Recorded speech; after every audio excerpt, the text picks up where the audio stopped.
अगर मैं आपसे कहूं कि सीज फायर होने के बावजूद भी अमेरिका का सबसे महंगा ड्रोन मारकर गिरा दिया है ईरान ने।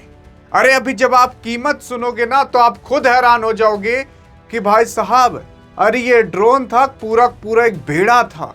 क्योंकि यार उतना महंगा एरोप्लेन आपको नहीं मिलेगा जितना महंगा अमेरिका केवल ड्रोन उड़ाया करता था, और उसको ऐसे पट्टे से मारकर गिरा दिया कि जैसे लग रहा हो मच्छर हो, बस मारकर गिरा दिए।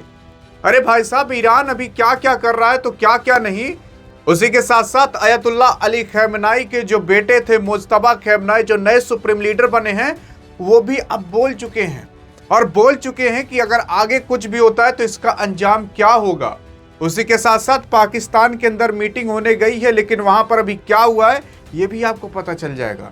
हाँ यार, क्योंकि अगर आप देखने की कोशिश करोगे ना तो देखो भाई साहब, ये जो ड्रोन था ये 1600 करोड़ का था। अरे भाई साहब, ये लोग ड्रोन उड़ा रहे हैं, पूरा पूरा हवाई जहाज उड़ा रहे हैं।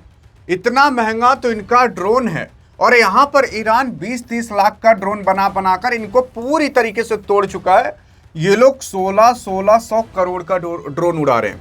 अब ये ड्रोन अगर देखोगे तो इसका नाम MQ-4C था, जिसको अभी मारकर कहीं और नहीं बल्कि स्ट्रेट ऑफ हॉर्मुज के पास गिरा दिया गया है।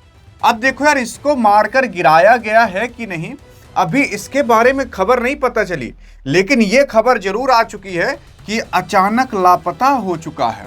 अरे लापता होने का मतलब अब ये है नहीं वहां पर जहां पर अमेरिकी सेना इसको तैनात की थी। अरे इसको अब ऐसा थोड़ी ना 4 मनई मिलकर उठा कंधे पे लेकर चले जाएंगे, इतना हल्का होगा नहीं भाई साहब। 1600 करोड़ का पूरा पूरा एक छोटा छोटा, आप जान जो प्राइवेट जेट के बराबर होगा, इतना बड़ा होगा। अब इस ड्रोन को अमेरिका ने यहाँ स्ट्रेट ऑफ हॉर्मुज के पास लगा कर रखा था ताकि यहाँ पर निगरानी रखी जा सके। लेकिन अब इनको क्या पता कि इस स्ट्रेट ऑफ हॉर्मुज पर जितना कब्जा ईरान का है उतना कब्जा किसी का नहीं है। अब ये लोग देखे होंगे, नीचे से गोला बारूद मारकर इसको मारकर गिरा दिए होंगे, या एक चांस और भी हो सकता है, क्या पता इसका सिग्नल टूट गया हो, या कोई तकनीकी खराबी आ गई हो, ये खुद गिर गया हो, या खुद लापता हो गया हो, तो ये भी हो सकता है। लेकिन बहरहाल अभी तो ऐसी खबरें आ रही हैं कि भैया इसको गिरा दिया जा चुका है। लेकिन अगर आप ये देखने की कोशिश करोगे कि भैया अगर 1600 करोड़ का ड्रोन मारकर ईरान गिरा सकता है ना, तो भाई साहब वहां पर फिर कुछ सेफ नहीं है। और अमेरिका अब पूरी तरीके से बौखला चुका है यार। 1600 करोड़, एक हजार करोड़ से ज्यादा की चीज यूं ही मारकर गिरा दी जा रही है। और उसी के साथ साथ अभी ये भी खबर आ रही है कि ईरान जो है उसके संसद में पास किया गया है भैया कानून की स्ट्रेट ऑफ हॉर्मुज पर अब हम टोल लेंगे। वो भी टोल जानते हो, $20 लाख का, मतलब $2 मिलियन, लगभग 18 से 20 करोड़ रुपए, इतना ज्यादा टोल वसूला जाएगा एक नाव पास होने पर। मतलब अगर यहां से इस स्ट्रेट ऑफ हॉर्मुज से एक नाव पास होगी ना तो उसको 18 से 20 करोड़ रुपए देने पड़ेंगे।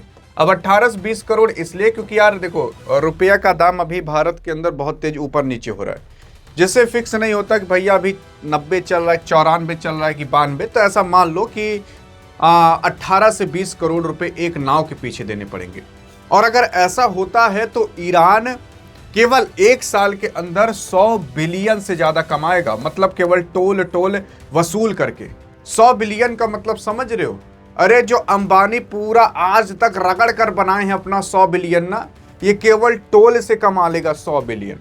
10 साल में 1 ट्रिलियन कमा लेगा, पाकिस्तान की जीडीपी से 2 गुना ज्यादा। सोच कर देख लीजिए, मतलब जितना ये टोल से 10 साल में कमा लेगा उतनी पाकिस्तान की अभी पूरी जीडीपी है। ये हाल हो जाएगा। फिर उसके बाद अगर आप देखने की कोशिश करोगे तो यहाँ पर ईरानी संसद में एक नया कानून पारित है, जिसके तहत अब जो स्ट्रेट ऑफ हॉर्मुज है उससे गुजरने वाली जो जहाज होंगी उससे टोल वसूला जा सकता है। और जो टोल वसूला जाएगा संसद के अंदर पास हो चुका है, और लगभग $20 लाख टोल वसूला जाएगा। उसी के साथ साथ अब कोई और नहीं बल्कि ईरान के जो सुप्रीम लीडर मुज्तबा खamenei हैं, उन्होंने अमेरिका के साथ सीज फायर के बाद पहली बार कुछ बयान जारी किया है। उन्होंने कहा है कि स्ट्रेट ऑफ हॉर्मुज को लेकर हम नए चरण में पहुंच चुके हैं। हमारे दक्षिण पड़ोसियों के लिए कहूंगा कि आप एक चमत्कार के गवाह बन रहे हैं। इसे सही नजरिए से देखें और सही पक्ष में खड़े हों हमारे देश पर हमला करने वाले अपराधियों, हमलावरों को अब नहीं छोड़ा जाएगा। ये कोई और नहीं बल्कि मुज्तबा खेमनाई, जो कि आयतुल्लाह अली खेमनाई की बेटे, जो ईरान के अब नए सुप्रीम लीडर बने हैं। मतलब ये जो दक्षिण के अंदर देश है उसका शुक्रिया अदा भी कर रहे हैं, और उसी के साथ साथ कर रहे हैं जो अपराधी, जो हमलावर हैं, उनको छोड़ा भी नहीं जाएगा। अरे भैया सीज फायर हो गया तो कहाँ ऐसी बात हो रही है? तो इससे ये पता चलता है ना भैया कि खाली सीज फायर हुआ है, बदला तो लिया जाएगा, वो भी अच्छे से लिया जाएगा। अब अगर आप देखने की कोशिश करोगे तो यहाँ पर यार जो स्ट्रेट ऑफ हॉर्मुज है, उस स्ट्रेट ऑफ हॉर्मुज पर अभी हाल फिलहाल कई सारी ऐसी जहाज हैं जो कि पार नहीं हुई हैं। इस गुरुवार को केवल 6 जहाज गुजरी हैं जो समान स्तर से काफी कम है, जिसमें से 2 ठो तेल या केमिकल या एलएनजी के टैंकर थे, और 3 कार्गो जहाज थे, और एक जो था वो टैंकर टाइप का था। बस ये 6 जहाज एक दिन के अंदर पार हुए हैं। पहले 100 जहाज से भी ज्यादा पार होते थे, अब केवल 6 जहाज पार हुए। तो इससे ये भाई साहब पता चल रहा है कि वापस से स्ट्रेट ऑफ हॉर्मुज को रोकने की कोशिश की जा रही है। और उसी के ही साथ साथ अगर आप देखोगे तो सऊदी एनर्जी मिनिस्ट्री ने एक वरिष्ठ अधिकारी सऊदी प्रेस एजेंसी को बताया है कि ईरानी हमले के कारण ऊर्जा जो सुविधाएं थी उसमें जो संचालन था उसको रोकना पड़ा है, क्योंकि हमले के अंदर जो ईस्ट वेस्ट पाइपलाइन पर स्थित एक पाइपिंग स्टेशन था उसको निशाना बनाया गया था। इस घटने से एक व्यक्ति की मौत भी हुई थी और 7 घायल भी हुए थे, लेकिन उसी के साथ साथ 7 लाख बैरल प्रतिदिन कमी हुई है, क्योंकि ईरान ने जो सटीक हमले किए थे पाइपलाइनों पर, फैक्ट्रियों पर, उससे 7 लाख बैरल प्रतिदिन की कमी हुई है। हाँ जी हाँ, इतना बड़ा नुकसान सऊदी अरब और बाकी अन्य देशों को उठाना पड़ रहा है। लेकिन सबसे बड़ी खबर तो ये वाली है जो भी आप सुनकर हैरान हो जाओगे। लेकिन उससे पहले एक चीज और समझ लेते हैं। अब देखो, मैं आपको पहले सारी खबरें बता देता हूं, फिर आप समझ जाओगे कि आखिरकार अब क्या हो सकता है आगे। देखो यार, असल में इजराइल के जो तेल अवीव में सायरन बजे हैं, उससे ये पता चला कि भैया इजराइल के अंदर अभी स्थिति ठीक नहीं है, क्योंकि इजराइल के अंदर अभी ईरान भले हमला नहीं कर रहा, लेकिन हिजबुल्लाह करना चालू कर दिया। हाल फिलहाल आपने सुना होगा कि ईरान ने हिजबुल्लाह पर अटैक किया, जिसकी वजह से लगभग 100 ठिकाने केवल 10 मिनट के अंदर उड़ा दिए गए थे। लेकिन अब हिजबुल्लाह ईरान पर अटैक कर दिया है, और हिजबुल्लाह ने यही बड़ी गलती कर दी है, क्योंकि ईरान अब कहीं भी अटैक नहीं कर रहा, वो केवल हिजबुल्लाह पर कर रहा है। अरे हिजबुल्लाह मतलब लेबनान पर कर रहा है, जो कि इजराइल के ऊपर वाली, जो ऊपर वही स्थित कंट्री, उस पर। अब इजराइल को एक मौका मिल गया दुनिया को बताने के लिए कि देखो भैया, हिजबुल्लाह भी हमारे ऊपर अटैक कर रहा, तो हम काहे ना अटैक करें। तो अब इजराइल भी अटैक करेगा, और अब बल भी मारेगा, इतना मारेगा कि हिजबुल्लाह अब संभल नहीं पाएगा। क्योंकि अभी जो तेल अवीव और बाकी अन्य जगह थे वहां पर भी सायरन बजे। कई समय बाद यहां पर इमरजेंसी हटाई गई थी, लोग बाहर निकलना चालू किए थे, लेकिन जैसे सायरन बजे सब वापस से अफरा तफरी में आ गए, और इसी की वजह से अब इजराइल वापस से गुस्सा गया है। लेकिन गुस्साने के बाद अब कितना बड़ा हमला करेगा वो तो देखना होगा। लेकिन उसी के साथ साथ नेतन्याहू के ऊपर आपने देखा होगा कि काफी समय पहले, मतलब सीज फायर के बाद, अब कहा जा रहा है कि यार इनके ऊपर वापस से वो भ्रष्टाचार वाला जो मुकदमा था उसको चलाया जाएगा। क्योंकि जब लड़ाई उड़ाई नहीं हुई थी ना, तो उससे पहले जो नेतन्याहू थे, इनके ऊपर भ्रष्टाचार का मुकदमा चल रहा था। ऐसा कहा जा रहा था कि नेतन्याहू बहुत जल्द ही जेल चले जाएंगे।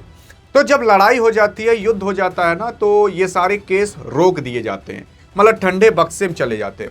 मान लेते हैं भारत के अंदर मोदी मान लो कुछ कर लेते, एग्जाम्पल के लिए, वैसे नहीं, मान लेते हैं मोदी कुछ कर लेते हैं, कर देते हैं। अब मोदी के ऊपर केस चढ़ जाता है और ये प्रूफ हो जाता है कि हाँ ये मोदी किए हैं। अगर मोदी इंडिया पाकिस्तान में लड़ाई करा देना तो मोदी जेल नहीं जाएंगे।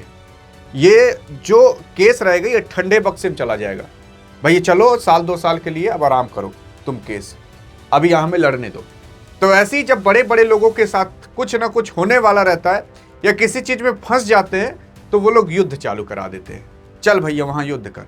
वहां ट्रम्पो एप्स्टीन फाइल में फंसा था, ये अपने मुकदमा भ्रष्टाचार वाले में फंसे थे, आके ईरान पर लड़ाई करा दिए, वहां एप्स्टीन फाइल सब भूल गए, इनका मुकदमा सब भूल गए। इनका मुकदमा बहुत से लोगों को याद भी नहीं था।